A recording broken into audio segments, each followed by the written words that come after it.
Tamil media நேயர்களுக்கு வணக்கம். இன்று நம்முடைய சிறப்பு நேர்காணலில் நம்முடன் இணைந்திருக்கக்கூடிய சிறப்பு விருந்தினர் முனைவர் மஞ்சுளா அவர்கள். வணக்கம் மேம். வணக்கம். ரஜினியை பார்த்து ஒரு கேள்வி கேட்குறாங்க. இந்த மாதிரி மோடி பதவி ஏற்க போறாரு அப்படிங்கிற மாதிரி ஒரு இதை கேட்டோன்னையும் அவங்களுக்கு வந்து வாழ்த்துக்களை தெரிவிச்சுட்டு உடனே எதிர்க்கட்சிகள் வந்துட்டு ரொம்ப வலுவா இருக்காங்க, இது ஒரு நல்ல ஜனநாயகம் அப்படிங்கிற மாதிரி சொல்லியிருக்காரு. இவர் இந்த பக்கம் பேசுறாரா அந்த பக்கம் பேசுறாரா மேம்?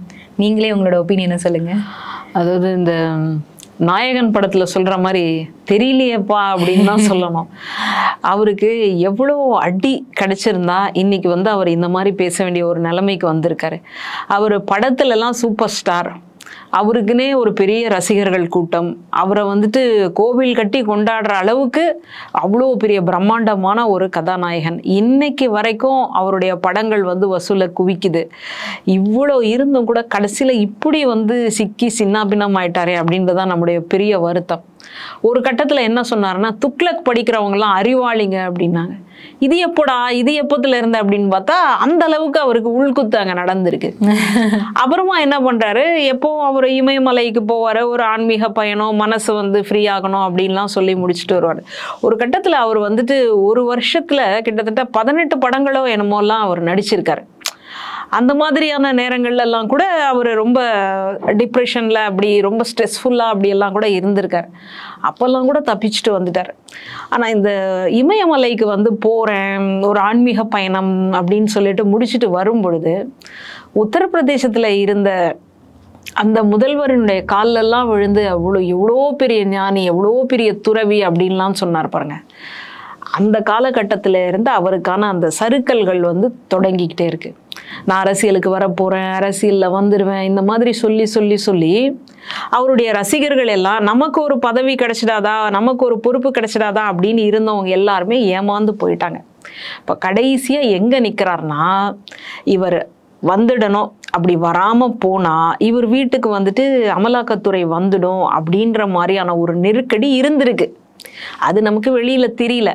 அதனால்தான் இவர் என்ன பண்றாருன்னா, யார் நடத்தக்கூடிய பத்திரிகை துக்ளக் என்பது சோ ராமசாமி அவர்கள் வந்து நடத்தக்கூடிய ஒரு பத்திரிகை. இப்போ அவர் இல்லை, அவருடைய பின்னாடி வர்றவங்க எல்லாம் அதை நடத்திக்கிட்டு இருக்கிறாங்க.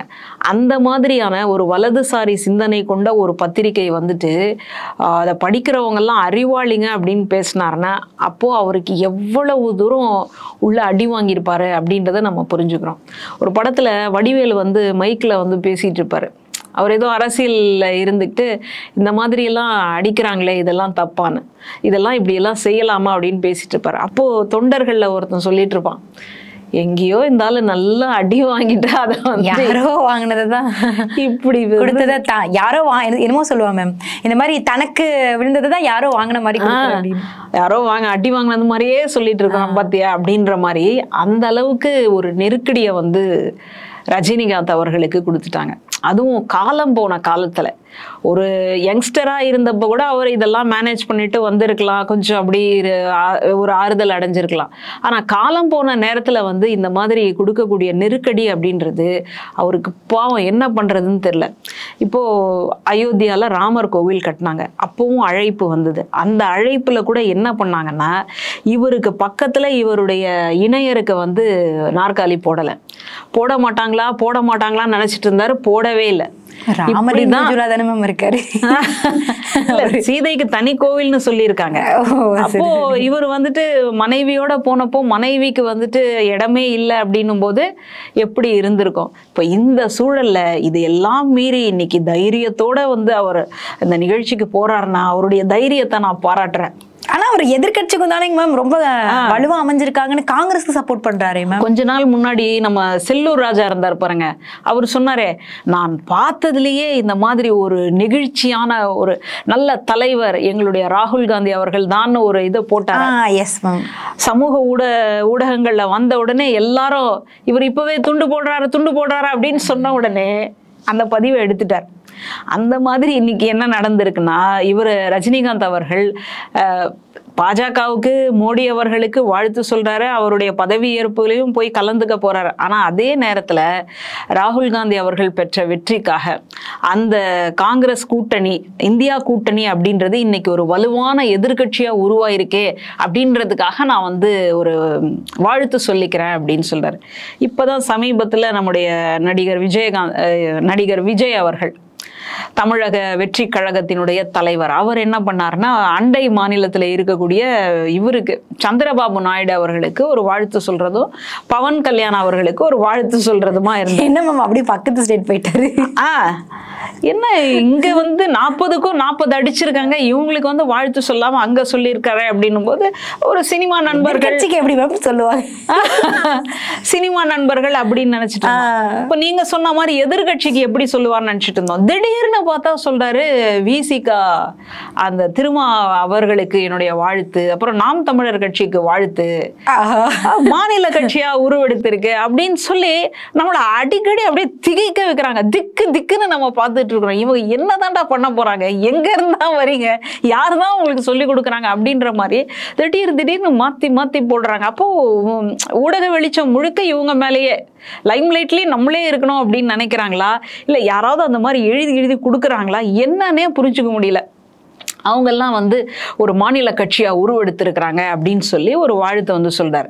அப்போ அந்த கட்சியோட கூட்டணி வச்சுப்பாரா என்னன்னு தெரியல. இது ஒரு பக்கம். இப்போ இந்த சூழல்ல தான் இப்போ ரஜினிகாந்த் அவர்கள் என்ன பண்றாருன்னா, வலுவான எதிர்கட்சியாக இருக்கக்கூடிய அந்த இந்தியா கூட்டணிக்கும் நான் வந்து என்னுடைய வாழ்த்தை சொல்லிக்கிறேன். அங்க ஒரு குத்து இங்க ஒரு குத்து. என்ன பிரச்சனைனா, இன்னைக்கு ஆட்சி எடுக்க போறாங்க இல்லையா, ஆட்சியை ஏத்துக்கொள்ளக்கூடிய அந்த கட்சி வலுவான பலம் பொருந்தியதாக பெரும்பான்மை இருக்கக்கூடிய கட்சி கிடையாது. அது கூட்டணியின் வழியா தான் இன்னைக்கு வந்து ஆட்சிக்கு வரப்போகுது. ஒருவேளை அது இப்படி அப்படின்னு இழுபறியாய் ஏதாவது ஆட்சி கவிழ்ந்து ஏதாவது மாற்றம் வந்துடுச்சுன்னா, இந்தியா கூட்டணி வந்ததுக்கு அப்புறமா நம்மளை போட்டு வறுத்துற போறாங்கடா அப்படின்ற ஒரு முன் யோசனையோட, ஒரு தொலைநோக்கு பார்வையோட அங்கேயும் ஒரு துண்டை போட்டுருவோம், இங்கேயும் ஒரு துண்டு போட்டுருவோம், எந்த பஸ் முதல்ல குழம்புதோ அதுல ஏறி உட்காந்துடலாம் அப்படின்னு நம்ம மக்கள் வந்து பஸ் ஸ்டாண்ட்ல காத்துட்டு இருப்பாங்க பாருங்க. அந்த மாதிரி அங்கேயும் அவங்களுக்கும் வாழ்த்து, காசா பணமா ஒரு வாழ்த்து தானே, அங்கேயும் ஒன்று சொல்லு இங்கேயும் ஒன்று சொல்லு அப்படின்ற மாதிரி போயிட்டு இருக்காரு. ஆனா அவருடைய ஆளுமைக்கு, அவருடைய தகுதிக்கு, அவருடைய அந்த சினிமா வாழ்க்கைக்கு எடுத்து பார்க்கும் பொழுது அவரெல்லாம் பாவம் எங்கேயோ நிம்மதியா இருந்திருப்பாரு. அவரை கூட்டிட்டு வந்து இந்த மாதிரி அலக்கழிக்கிறாங்க அப்படின்றதுதான் எனக்கு ரொம்ப ஆதங்கமா இருக்கு. Yes ma'am. மேம் இதை தொடர்ந்து அண்ணாமலையை பத்தி பேசாம ஒரு கண்டென்ட் வந்து ஃபுல்லே ஆகாது.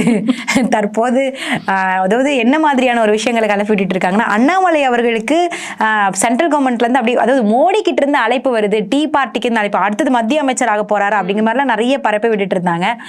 ஸோ இப்போ திடீர்னு வந்து பாத்தீங்கன்னா டீ பார்ட்டி கூட அழைக்காத ஒரு சூழ்நிலையில் அண்ணாமலை நீங்க தப்பாலாம் பேசாதீங்க, என்னை யாரும் கூப்பிடலைங்கிற மாதிரி வேற சொல்றாரு. இதை பத்தி உங்களோட கருத்து மேம்? அதாவது இது எப்படி இருக்குன்னா, ஒரு பில்டப் தான். நான் என்னோட வாழ்க்கையில இருந்தே சொல்றேன். நம்ம ஒரு 10வது 12வது தேர்வு எழுதிட்டு வருவோம். நம்மளே வந்துட்டு ஏதோ கஷ்டப்பட்டு வந்திருப்போம். வீட்டுக்கு வந்த உடனே அம்மா கேட்பாங்க, என்ன எல்லாத்தையும் நல்லா எழுதினேன்? ஆமா எழுதியிருக்கேன். எங்க கொஷின் பேப்பர் எடு அப்படின்வாங்க. அவங்க கொஷின் பேப்பர் எடுத்து நம்மளை கேள்வி கேட்பாங்க, நம்ம அதுக்கு பதில் சொல்லணும். இதுக்காக நம்ம என்ன பண்றதுன்னா, நமக்கு தெரியாத கேள்வி, தப்பான கேள்வியெல்லாம் நம்ம பசங்க கிட்ட, ஃப்ரெண்ட்ஸ் கிட்டயே பேசி எது சரியான பதில்லாம் தெரிஞ்சுக்கிட்டு அப்புறமா தான் வீட்டுக்கு போறது. வீட்டுக்கு போன உடனே அம்மா கேட்ட உடனே எல்லாத்தையும் சொல்லிடுவோமா? சொல்லி முடிச்சுட்டு கடைசியா ஒன்று சொல்லுவோம், நான் நல்லா தான் எழுதியிருக்கேன், வெளியில திருத்துறதுனால என்ன நடக்கும்னு தெரியாது அப்படின்னு சொல்லி வச்சிருவோம். ஏன்னா நமக்கு தெரியும் நம்ம 40க்கு தான் எழுதியிருக்கோன்னு. ஆனா அம்மா கிட்ட சொல்லும் போது 80 மார்க்குக்கு பில்டப் பண்ணி சொல்லி வச்சிருப்போம். அப்புறம் வராதுன்றது நமக்கு தெரியும் இல்லையா? அதுக்காக என்ன ஒரு அடிக்கோல் போடுறது அப்படின்னா, நான் நல்லா தான் எழுதியிருக்கேன், வெளியில அவங்க எந்த மூட்ல திருத்துறாங்களோ எனக்கு தெரியாது, டீச்சர் வேலையை டீச்சர் மேல போட்டுறது, அப்படி போட்டுட்டு நம்ம பாட்டுக்கு அமைதியா இருக்கிறது. மார்க் வந்தா நம்ம மூஞ்சில காரி துப்புவாங்க, அதை வாங்கிக்கணும் நம்ம. அது வரைக்கும் கொஞ்சம் ஒரு கேப் இருக்கு இல்லையா?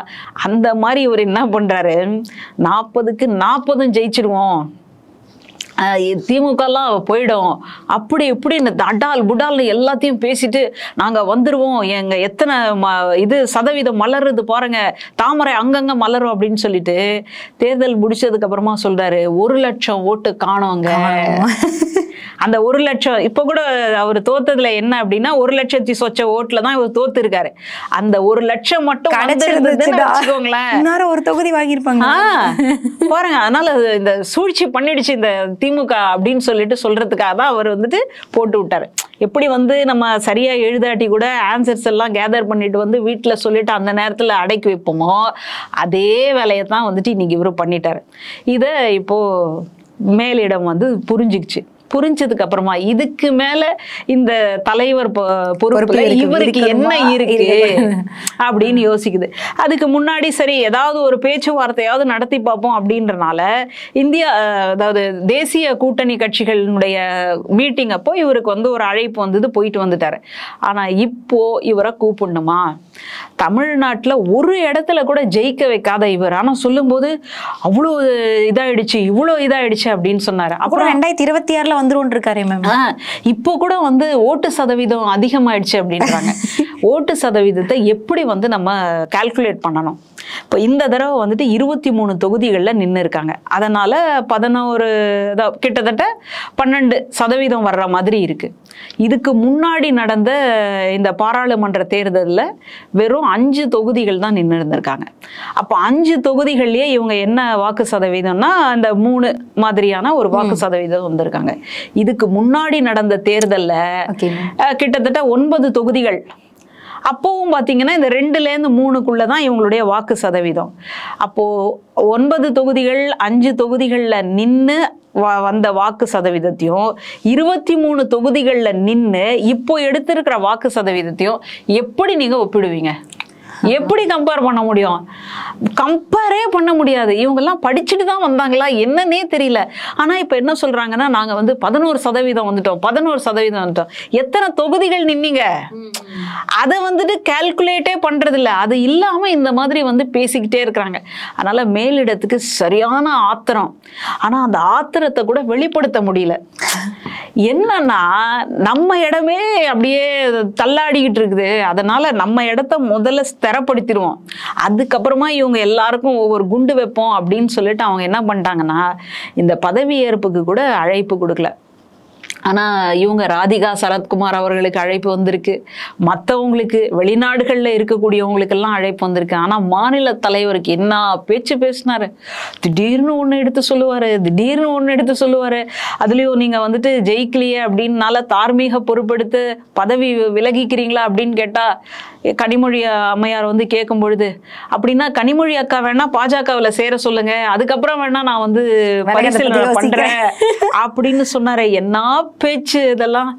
அந்த மாதிரி இருக்கக்கூடிய நபரை ஒரே நிமிஷத்துல வந்து தட்டி முடிக்கிற மாதிரி அழைப்பு இல்லை அப்படின்னா இதை விட ஒரு கொடுமை வந்து பண்ண முடியுமா? இதை விட நீ வந்து பதவியில இருந்து விலகுங்கன்னு சொல்ல முடியுமா?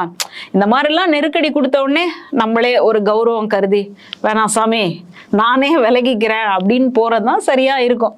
அதுக்குதான் இப்ப தூண்டிக்கிட்டு இருக்கிறாங்க. உங்களோட இந்த நேரத்திற்கும் பதிவுக்கும் மிக்க நன்றி.